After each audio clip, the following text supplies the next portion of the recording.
Hi, K1. Today is Thursday, and I will be reading the story Thanksgiving Day by Gail Gibbons. She's the author. It looks like she might also be the illustrator. It says, November.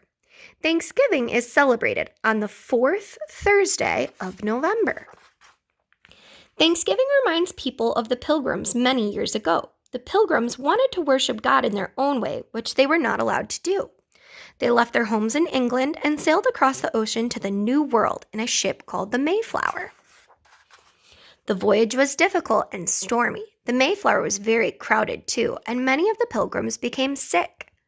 Finally, after many weeks, they sighted land and they rowed towards the shores of America to begin their new lives.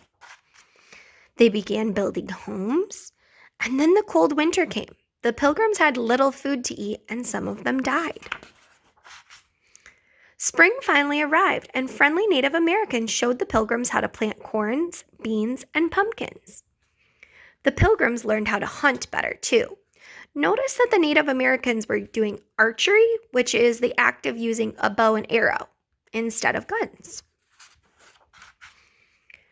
Their crops grew and grew, and when fall came, their harvest was great. The pilgrims wanted to thank God for the food they would have through the cold winter months. But they also needed to thank somebody else, right? So they decided to have a Thanksgiving feast. The pilgrims invited their Native American friends. They had wonderful food to eat. There was turkey with nuts, herbs, bread, and cranberries. They made sauce from the cranberries. They roasted the deer meat, and there was cornbread, beans, and pumpkin pie. The pilgrims and Native Americans played many games and shared happy times together. The feast lasted 3 days because there was so much to be thankful for. Can you imagine if your Thanksgiving lasted that long? Our Thanksgiving Day is celebrated much like the Pilgrims' Thanksgiving. Some homes are decorated with corn stalks gathered around together, arranged with pumpkins, gourds, and colorful fall leaves to look like harvest time. Pictures of the pilgrims and turkeys appear in windows and on doors. Some candles are lit. Horns of plenty, or cornucopias, represent bountiful harvest and can also be used for decoration. Hymns of thanksgiving are sung, and prayers and blessings may be spoken. Families and friends always gather together for a feast, and many tables are filled with those same foods that the Pilgrims and the Native Americans shared. There is cranberry sauce and a big turkey stuffed with breadcrumbs, herbs, and nuts. Also, there are sweet potatoes, beans, squash, and cornbread.